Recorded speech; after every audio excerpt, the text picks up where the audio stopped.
Non-Profit Report is going live in 3, 2, 1.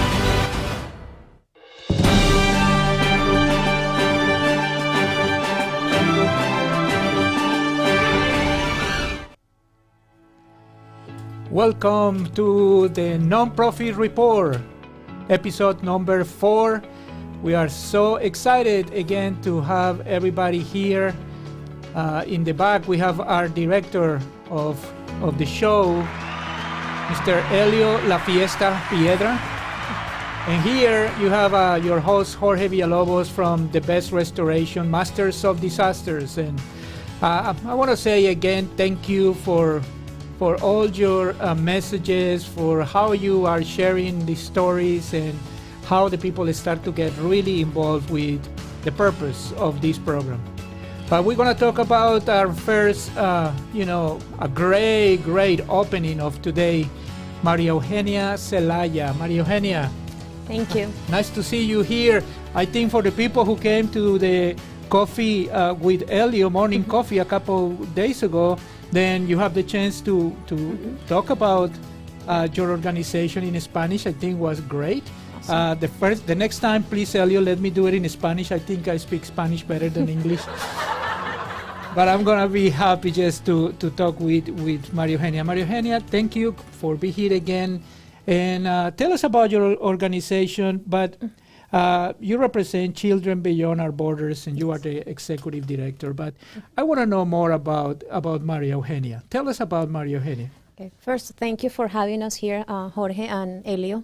It's wonderful that you're doing this show for the nonprofits.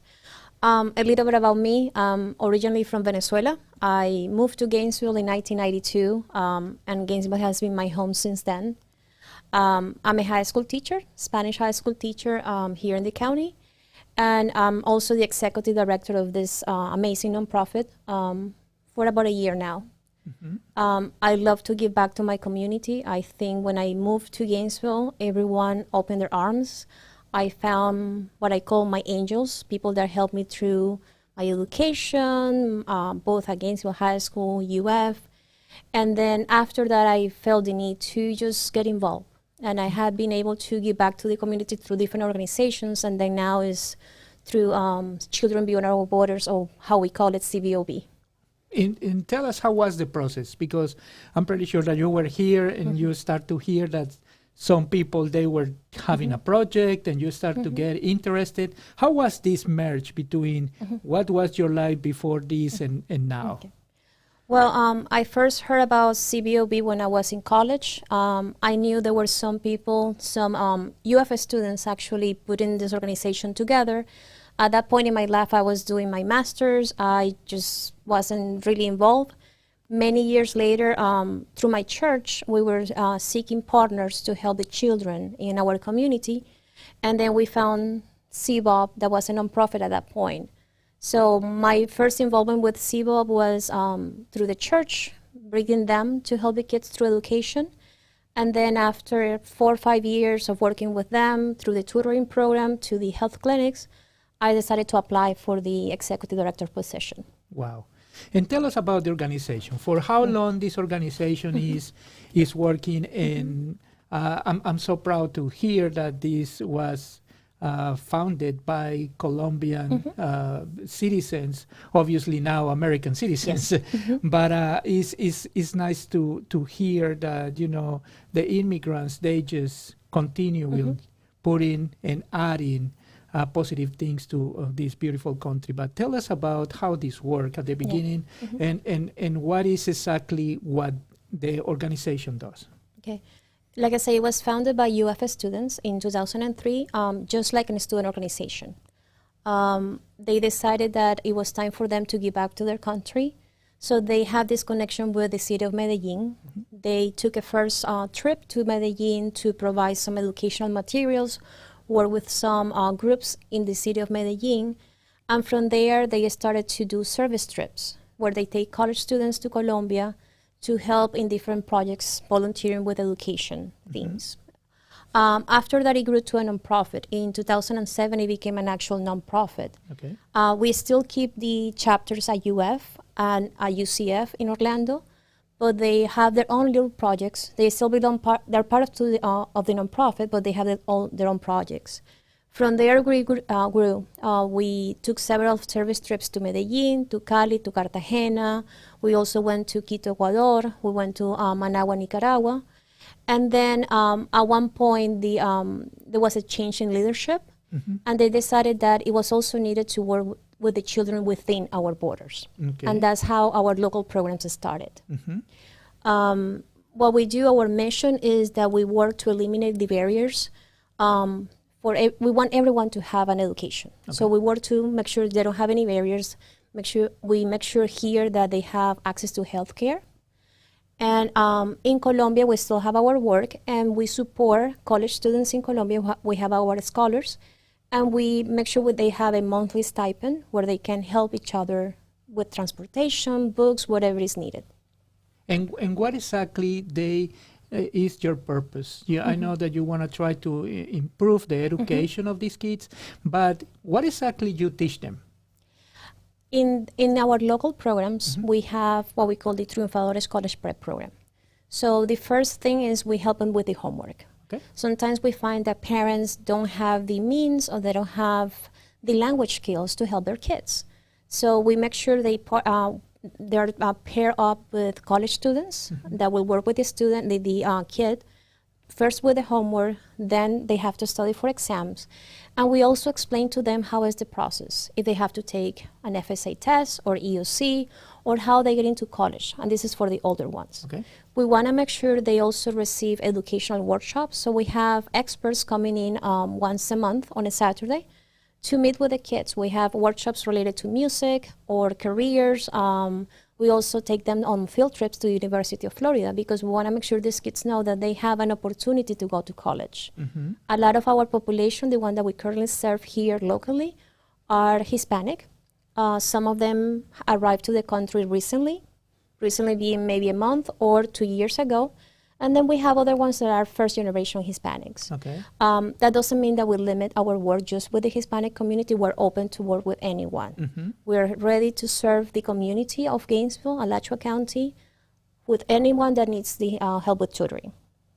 And tell me, what is the different ages? You have like an early program for the youngest one, and then you go to the ones that they are really close to go to the next step, that college or university, or... Yeah, we have 2 tracks. The first track is supposed to be kinder to 6th grade, but we currently have 2 or 3 kids that are pre-K. And they're so sweet. They actually wanted to connect with their tutors on a Saturday because they're so excited just to learn how to read. So that's the first track, and the focus is state testing, homework, make sure they're passing their classes. Track number 2 is middle high school, and that's when we work more on motivation, what they want to do in the future. Making sure they know that they have to take the ACT, SAT, make sure they know how to write a college essay for their application. Yes.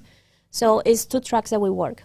That's great. And when they go, tell me about these students. What, if we have one of the students that went to Colombia, what he gonna say when he come back? I'm pretty sure that is amazing, because everything that they have the opportunity to see and to live, because it's a totally different culture and everything. What is the first thing that they share with you? The service trips that we do are for college students here in the U.S. to go, and it's a different experience. A lot of them, they join, they go for the first time, and then when they come back, they still volunteer with our organization. They see firsthand what the culture is like. They get to help the children over there. We work with Casa Hogares or orphanages in Medellin, in Cartagena. So it's a completely life-changing experience.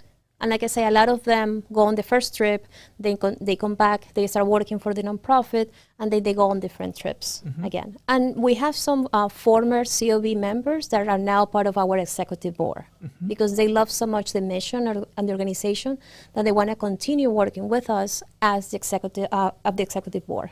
And this is the way that you spread the message and you grow in the same organization. And tell me about... at the end, what is the result that you start to see with everything that you are doing? You have a statistic or a data that say, oh, from these students that we got 5 years ago, this is what is happening with them right now? Well, we have two things. We can think of the scholars that we have in Colombia. So far, since we started the IMC Bob Scholarship in Medellin, we have 5 kids that were living in an area of poverty to actually go through college, graduate with degrees, and they're actually working now. Wow. Out of those 5, one of them decided to continue with his master's degree. And these are kids that were displaced because of the conflict in Colombia, that the parents didn't have the means to help them through college, or at one point they never thought about going to college. Of course. Right now in that program, we have 3 females and 1 male going through the program. And our goal is for them to give back to their community somehow.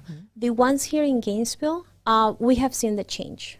We have kids that started with our tutoring program that never thought of going to college, never heard the word college. They will just say, okay, I'm going to finish high school and I just want to work somewhere. And then we took them to UF, the very first field trip.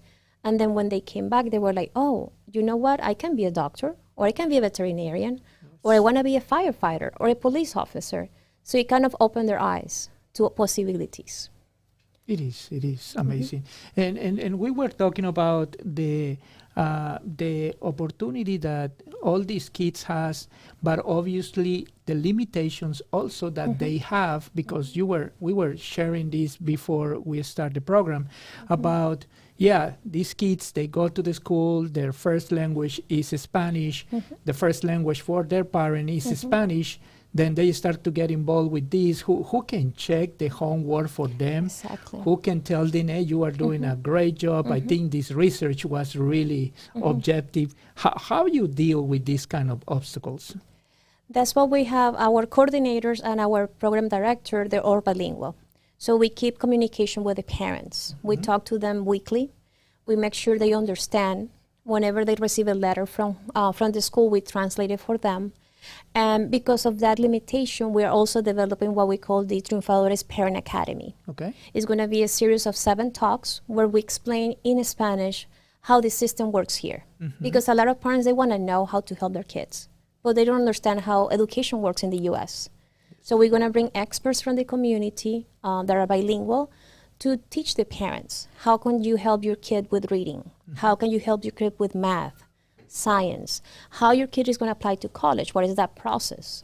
So we're also educating the parents. Of course. And tell us how the community can help you, because I know obviously you have some programs that people have to travel to other countries. You have to follow up all this process. What is the best way that people can help you? Couple of ways. They can donate to one of our local programs. It can be the college prep program. It can be our health clinics.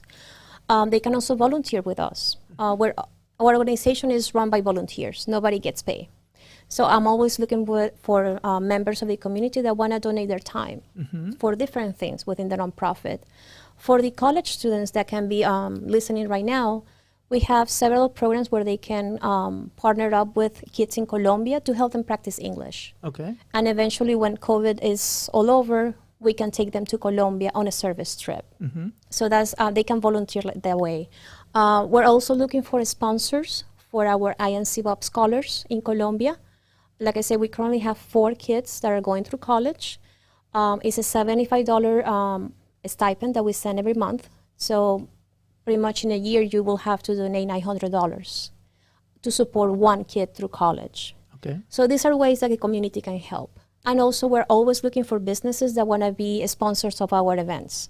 For example, last Friday, we had a free clinic in the city of Alachua where we provided pediatric care and general medicine care for the community. So we were very grateful. We have Domino's Pizza donating pizza. We have Mia Pa Latin Cafe donating lunch for the patients. So we're always looking for businesses also that want to just co-sponsor one of our events. And what other events you do during the year? I know that you do these clinics, but you have a special program like every year that you do it, or you are in the process to try to innovate it and try to have something that you're going to have a big amount of people that then you can collect a little bit more of money, you know? Yes. We used to have our gala and that was done in Orlando. Since we moved the organization to Gainesville in 2020, because of COVID, we have to postpone it. So we are planning to have our annual gala when things are safe for everyone, where we can bring everyone together to have a nice dinner, speeches from different people, and you can see also the kids. So that's in the future. We're planning that for the future. That's great, and it's a nice message for me that I was reading all the information about the organization, and I find out first that most of the people who are involved here is people who are spending years in college getting masters and getting. You told me that one is a doctor. Yeah. This is just crazy because you think about it. You know, I spend or I invest all this time to get my degree. And now I'm thinking how I gonna continue helping. Tell me about what is this feeling to work for for an organization like this, because it's crazy. Well, a lot of us that are involved with CBOB, we just love to give our time to the community. So on our executive board, we do have 2 doctors that they actually decided to open up this free clinic, this health fair. That was their idea. We have financial advisors that were former COBO members. In our current staff, we have our workshop coordinator. She's a professor of anthropology at FSU. The person in charge of our health clinic, she is also a professor, research professor at the University of Florida in the health department. So it's just we have found this group of volunteers that just are passionate about giving back to their community, that they know that they have these talents and they're willing to just, after work, just spend 2 or 3 more hours a day and just give back. These kids, other than the education that you are provided, what other things you think that is an issue for them to continue growing? I know that sometimes the economic situation is not the best one. The legal stability make these things really complicated, and also it's a lot of organizations here that I hope we can have it in the program soon, that they manage these the backpack programs that they ensure that the kids they go with food to their houses. Tell me about what do you have in front when you do this? With COVID, we were presented with a challenge. Our tutoring program was in person. So what we provided to the kids was at the beginning of the school year a backpack with the school supplies. And then weekly they would just come to the location where we have the tutoring, and that was enough. With COVID, we found that not all of them had internet at home. Internet, it was a luxury, and now it's a necessity. So a lot of the kids couldn't connect with their tutors. So we tried to find ways for them to find cheap internet. We have a family of 4 kids that unfortunately couldn't find a way to connect. So they're not part of the program this year because we can find a way for the tutor to help the kids.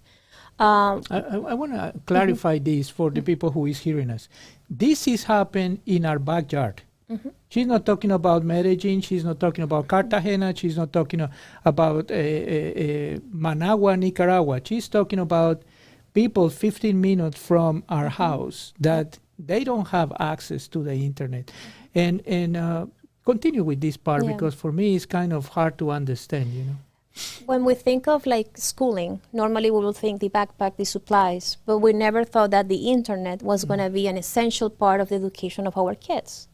And I think this was a challenge for everyone when we closed down the schools in March, that everything just went virtual. So for us, it was, the challenge of making sure the families have internet connections. And then a lot of them are still connecting through phones for their tutoring sessions twice a week.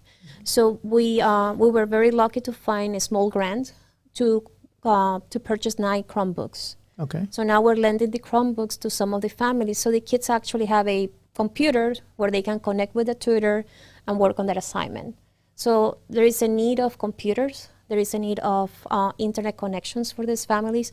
And it's not just with the community that I serve, the Hispanic community, but it's also everywhere.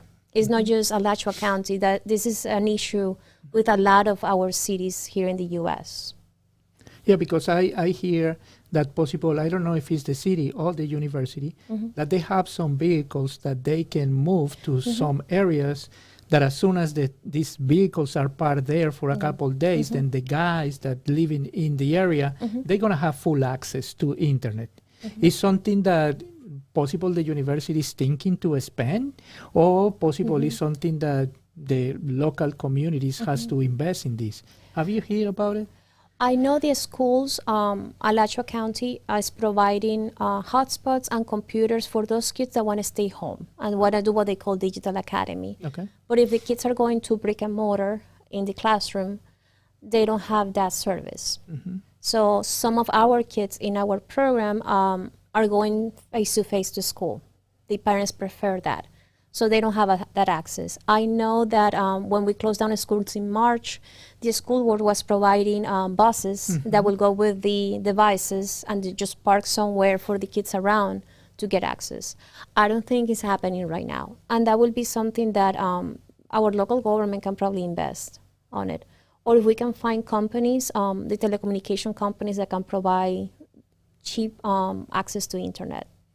Well, invitation for the people who is watching us, and they have some knowledge and the possibility to help. And again, this is not just in Alachua County. This is and it's not in different neighborhoods. It's around the whole city and the whole area. That definitely is something that we have to work in improve it. And tell us about what is your plans now. Now you see this in the next few years. Where your organization is going? Our plans for the service trips to Colombia, we want to expand it to other cities in Colombia and hopefully also go to other countries. We want to make sure our offering of these trips are not just for college students. We want to offer trips for high school students to have the same experience and also for teachers to go. I think there is a value for teachers from the U.S. to go and see how this system works in other countries and how they can partner up and help each other. So that's the plan for the service trips. We also want to expand the number of scholars or becarios that we have in Colombia. We want to help more kids in Medellin.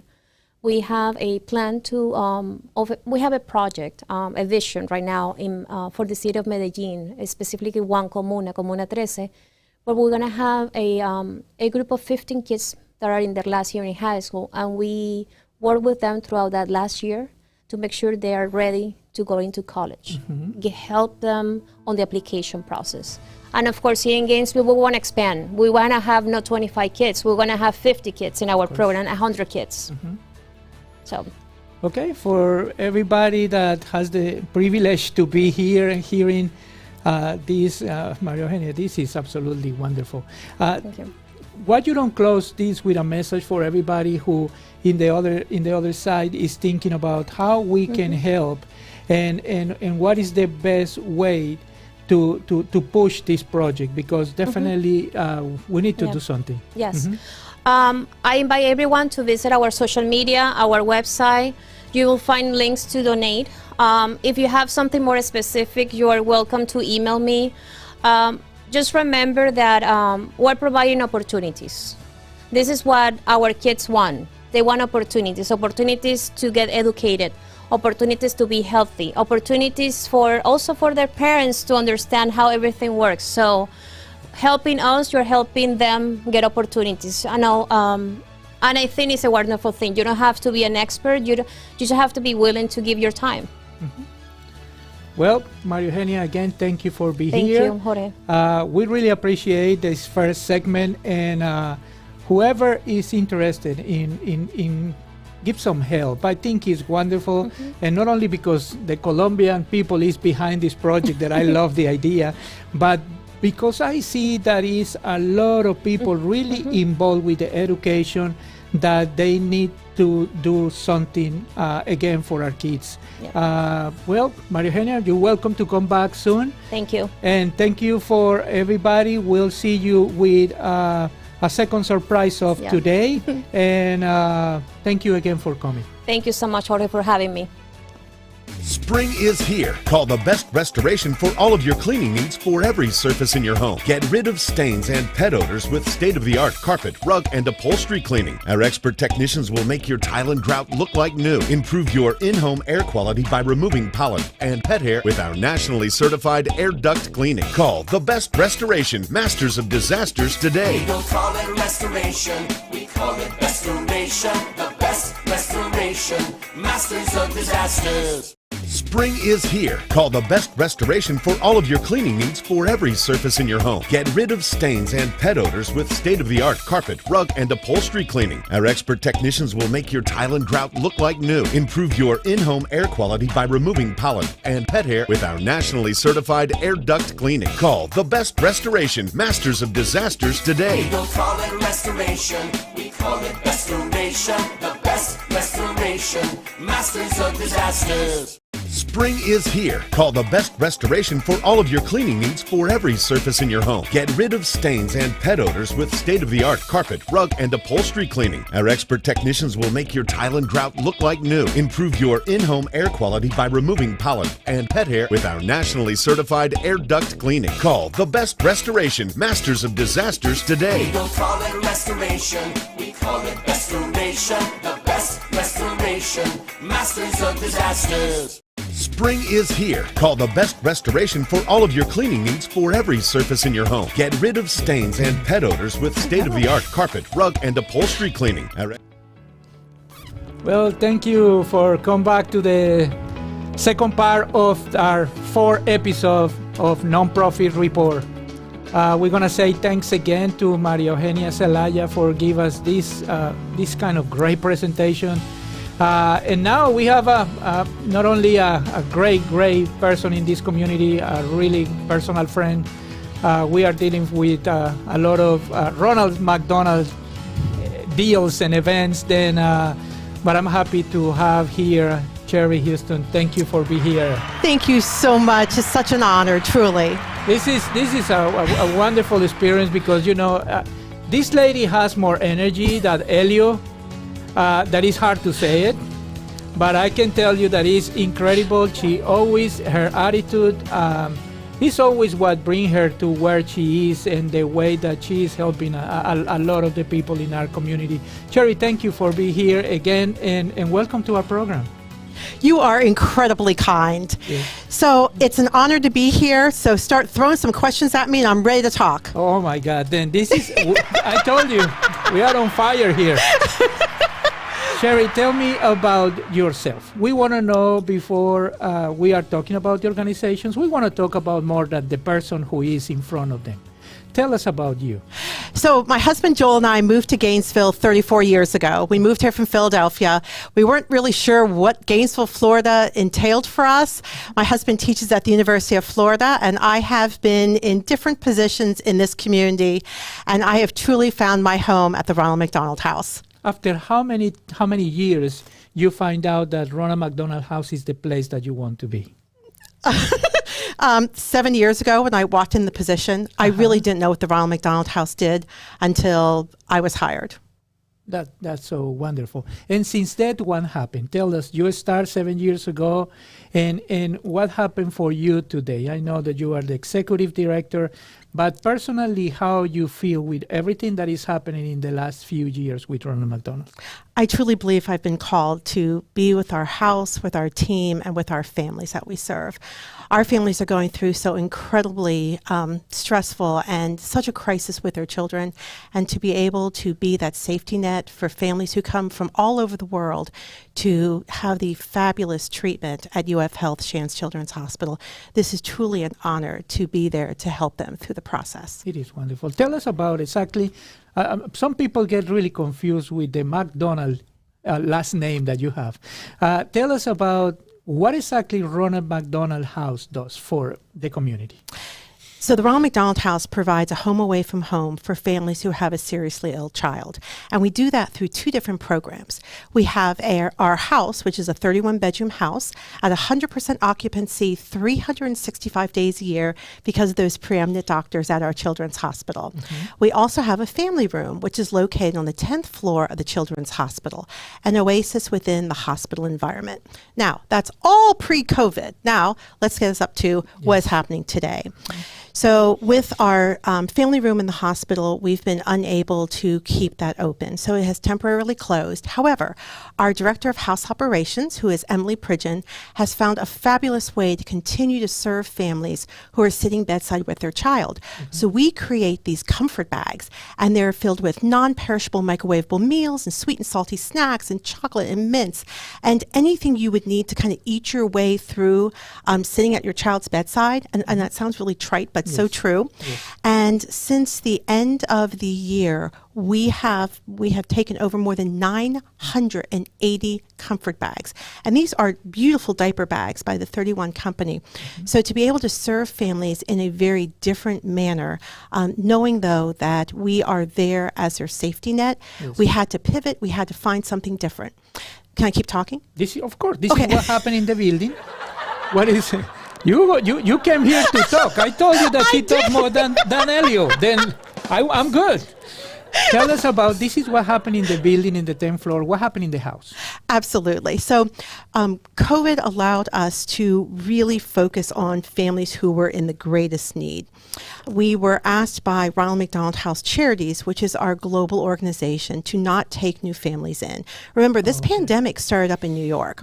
So we really saw, we had a crystal ball purview, so to speak, into what was going to happen. So our 31-bedroom house went down to a census of 11 families. But in that time, we were serving families. Our doors were still open, and we provided breakfasts and lunches and dinners in a very different way. And I tell my team all the time, you have to be essential, and you have to pivot with what is thrown at you. And so just as the comfort bags, we pivoted from the family room. We work with donors now who will donate $200 to sponsor a meal for our families. And we work with local restaurants in town. So we're helping pay it forward to the local restaurants, and they're bringing meals that are individually wrapped. Our families are called down one by one. They take those meals, they take them back to their rooms. Unfortunately, social isolation is extreme nowadays, and our families don't know one another, and that's the very core of what our fabric is. However, our doors are open, our families have hot showers, they have a place to sleep, they have a place to wash their clothes, and they are close to their child in the hospital. The number one diagnosis of a family whose child is in the hospital is a heart. So can you imagine? Our families are waiting for hearts for their children. That's the number one reason why a family comes to us. So the average length of stay right now is 98 days. Can you imagine being lifted out of your entire support system? Everyone who loves you and cares for you and helps you along the way, and now you're transported to an area where you have no family, no friends. So our team becomes the safety net, the family to our families who are coming to be close to their child. The second diagnosis is a child who's undergoing cancer treatment. The third is a preemie baby. And yes, preemie babies are still being born in the middle of a pandemic. In fact, it's really cool because multiple births are still being born in the middle of a pandemic. So we have twins and triplets and quadruplets still being born. And those moms and dads can still go to the hospital. Moms can breastfeed their babies and be able to be close to them and nurture them as they grow. And we've been able to pivot, and this is the first time that we've been able to assist families whose child is in trauma. Because pre-COVID, our wait list usually averages between 40 to 60 families. We are an indefinite stay house.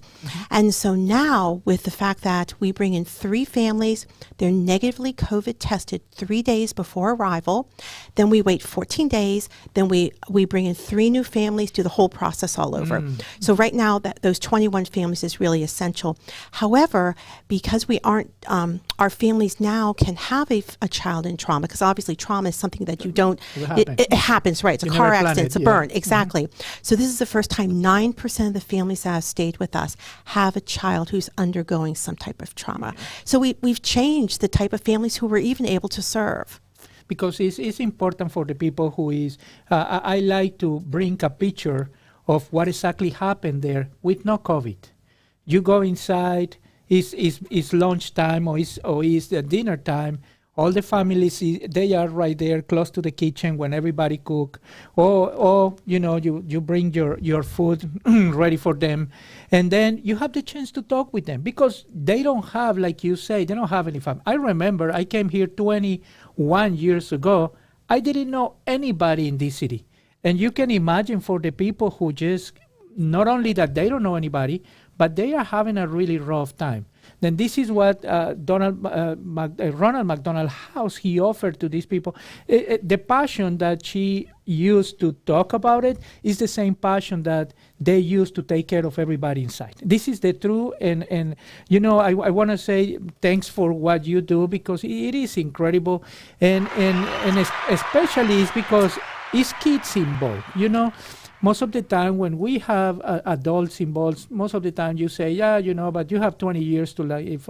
Some kids, they have 2-3 years that they have all these issues, and the people, by the way, I have to talk with you a couple times because people, even if I'm a restoration guy, I'm a carpet cleaner guy, and the people call me and they say, hey, I have my son is sick and I need to go to Ronald McDonald. You have somebody, and this is what I do. I call people and I tell them, hey, what we can do. But it's incredible that COVID generate all these barriers for you, and obviously all these limitations that make, I hope we can just come back to a regular life soon for you. We hope so too.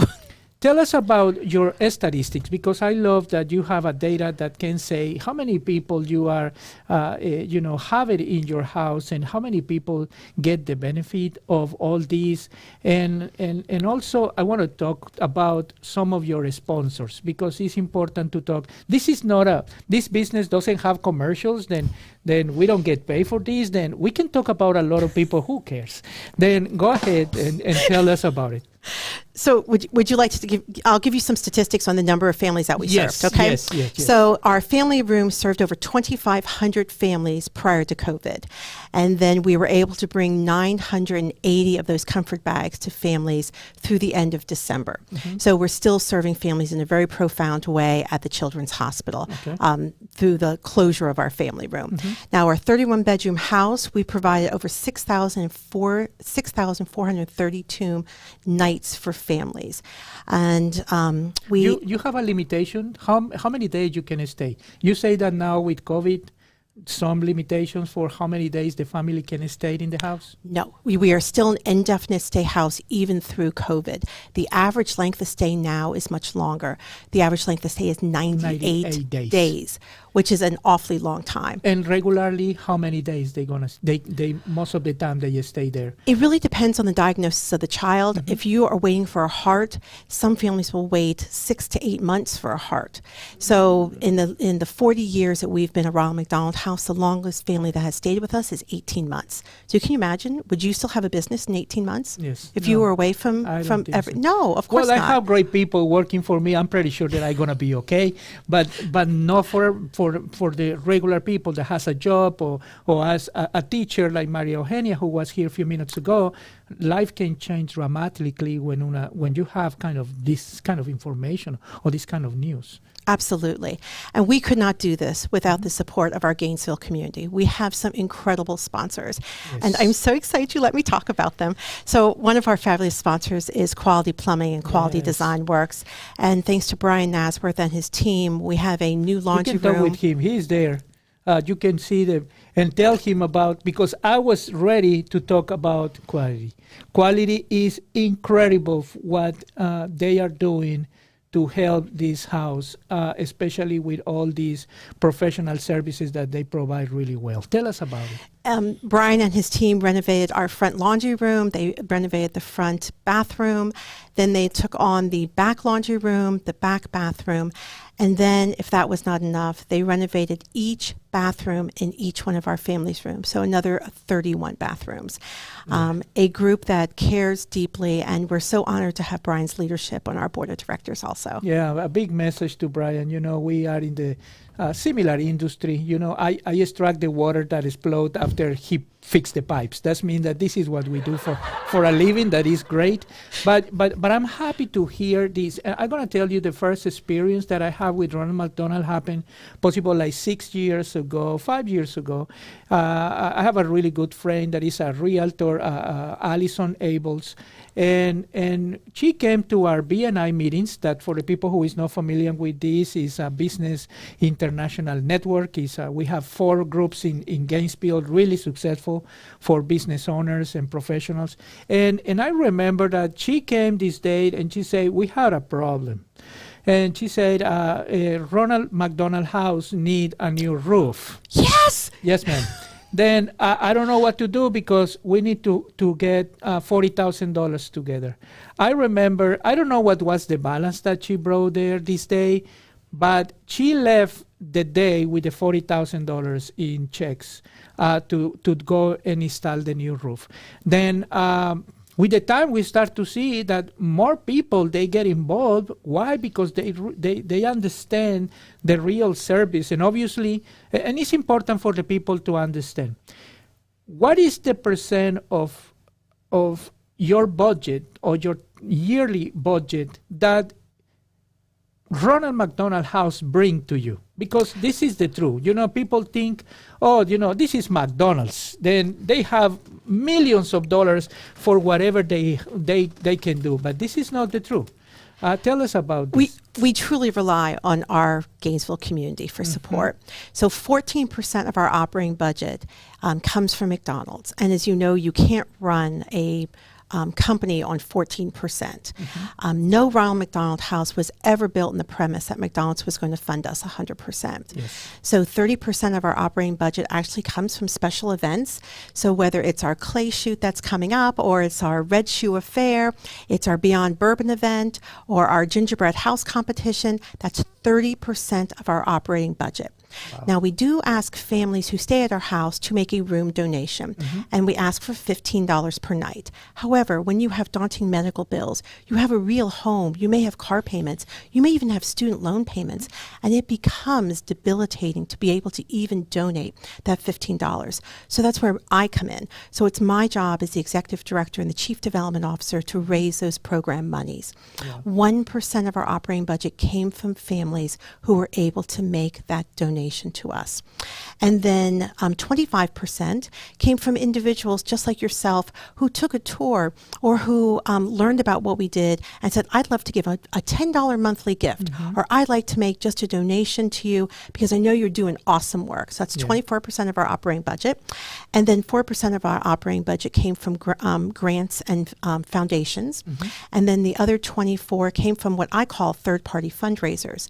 So this Friday evening, Butler Town Center has chosen us as their benefiting charity, and they will be hosting Rock the Runway. So all the proceeds from that event will then help our house. So 24% of our operating budget comes from those third-party events where people just want to do something great. And we want to hear that Elio possible is going to be in this event. Yes, you are! This is like everything is here related, by the way. We were talking before the meeting, and also about the Red Shoe. And every time that I talk about something, I always remember, you know, I love the bourbon event. I have a really good friend, Justin Mowitz. I say you hi to Justin. Is a really, really good lawyer, special work in real estate. By the way, he always spent, I don't know how many thousands of dollars just in a bottle. I don't drink, then I don't understand why he does it. But, you know, he has this passion to help that say, I don't care, George, but I want to get this bottle to my house. Then, and tell me about the other events. You mentioned a couple. Tell me about, one is the Red Shoe, and what is the other one that you mentioned? We have a Beyond Bourbon event in November 7th. Tell us about this. And so let's start with Red Shoe. So this year, we pivoted because once again, we were in the middle of a pandemic. So we took our big red shoe and made little red shoes. And so we had over 50 homes in Gainesville who had their own private parties, and we partnered with Embers Wood Grill, and we love Ryan Todd and June and Yes. Charles Allen.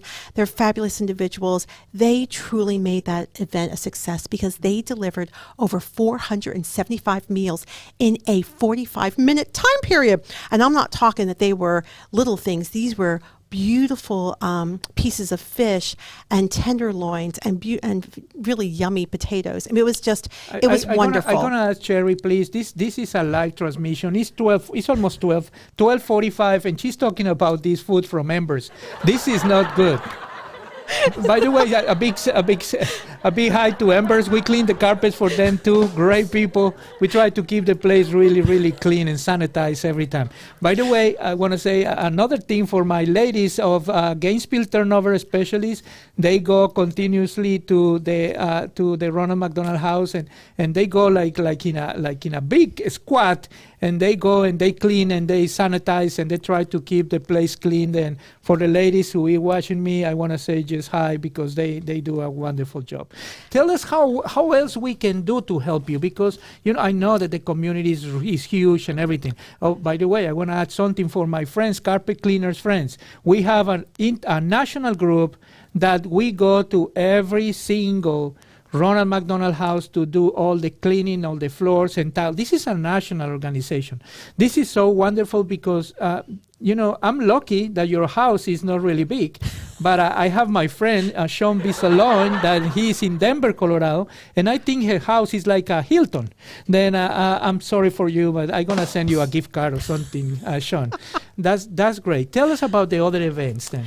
Absolutely. So we aren't sure if we're going to do Little Red Shoe or we're going to do Big Red Shoe this year. It depends where we are with herd immunity and also with this pandemic. And then the Beyond Bourbon is going to be on November the 7th. Okay. And that is going to be held at Valley View. There'll be indoor and outdoor opportunities. We'll be partnering with Embers Wood Grill once again. They're going to bring in some distillers from the bourbon industry to share a little bit more about bourbon, how it's prepared. And we will be auctioning off live bottles that are signed by individuals on the premises. Oh, don't worry, you will be there. Yes, I need you in my life. Elliot, you have to go to play for a shot. And then we will have our gingerbread house competition. Last year, it was all virtual. And this year we will, the hope is to have it at the Cade Museum and to be able to bring people together to do something fun during the holidays, get those creative juices going, and take a simple gingerbread kit and make something dazzling out of it. Well, tell us about what is the plan that you have for the next 5 years. What is the organization? When the organization is going? Because I know that possible we're gonna be okay with COVID at the end of the year, and we really hope that things gonna get better. But what is your expectations? Because you're gonna still have a lot of kids going to the hospital. This is never gonna change. I hope the medicine gonna give us the opportunity to avoid this process, but it's gonna take time. Tell us about your plans. Oh, Jorge, you make my heart leap for joy. I love to talk about the future. Right now, we are looking at expanding our house by another 30 rooms. Wow. So our paperwork is at our global organizations level, and they are making those reviews right now. And then we should know in the next couple of months whether that is going to be possible. To serve more families, I think, is to the very core of what we do. I go home every night, and I am so sad that we are failing families, and I know that the future is very bright, and we will be able to keep families close to their child and do it with safely and in a much larger environment where my team can really excel and bring that customer focus and that hospitality to families who are really struggling. Tell us about how is the people want to help. The people want to go to your place, like I did it a couple times, to bring food and everything. What is the best way to connect with your people to be in their schedule? I know that now we have COVID, it's a little bit more complicated, but how the people can help? You talk about also that if somebody can do donations every month. Tell us about these different mechanisms that you have to collect money. Absolutely. You can go to our website, www.rmhcncf.org. It's right there? Yes. Oh my gosh, you're really good at this. Yes. Thank you. And there is a place to donate. Also, if you make a $200 donation, then Emily Pridgeon, our Director of House Operations, will take that gift and slot a day on the calendar to work with a local restaurant, Embers. Actually, we don't work with Embers. We work with Bluegill, and we worked with Mildred's and Pomodoros and Paisanos and Sunny's to have meals that are individually prepared so our families are able to eat those. Because just like you like to eat dinner every night, our families come home from the hospital and they too like to have dinner. Yes. So in the past we had people cooking in our kitchen. Now we have a meal that is probably cooked better than the people who used to cook in the kitchen. And our families are able to have a hearty meal. So $200 donation makes a meal for a family.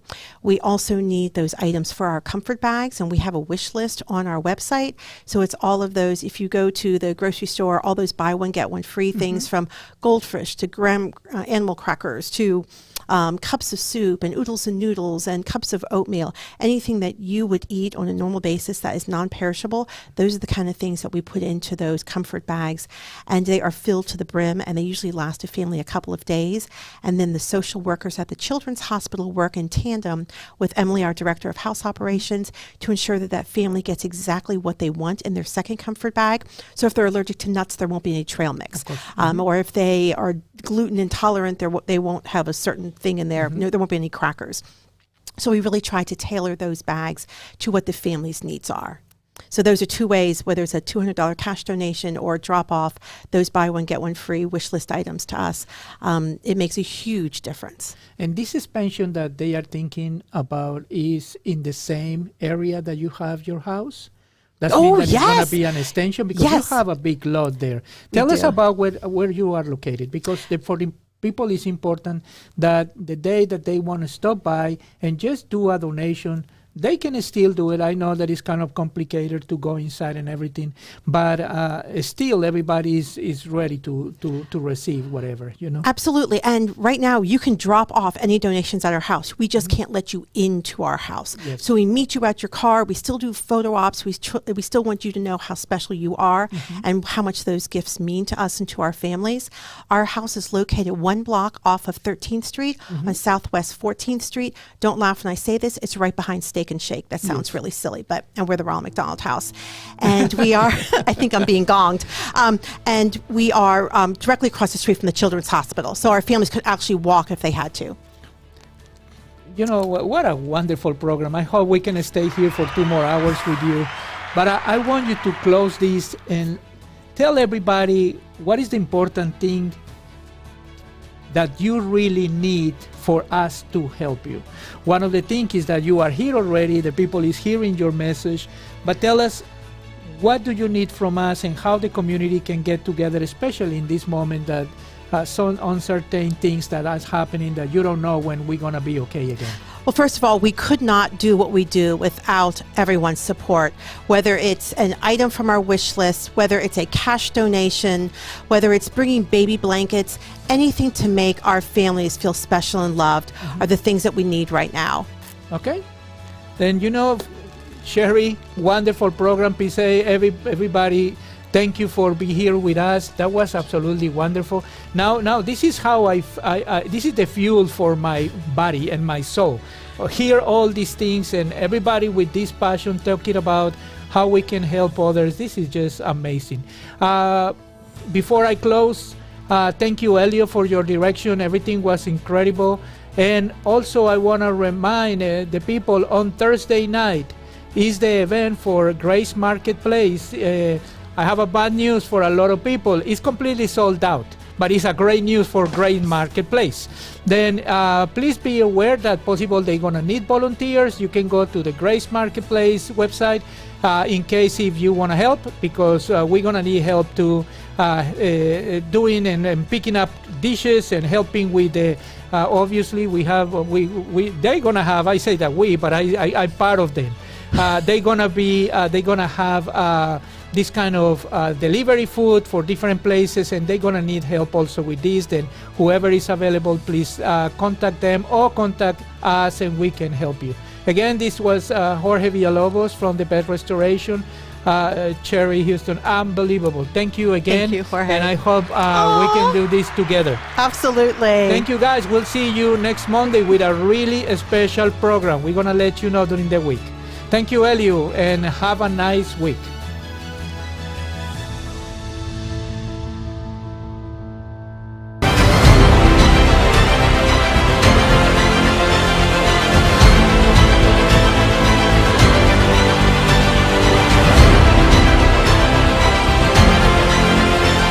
The Non-Profit Report is going live in 3, 2, 1.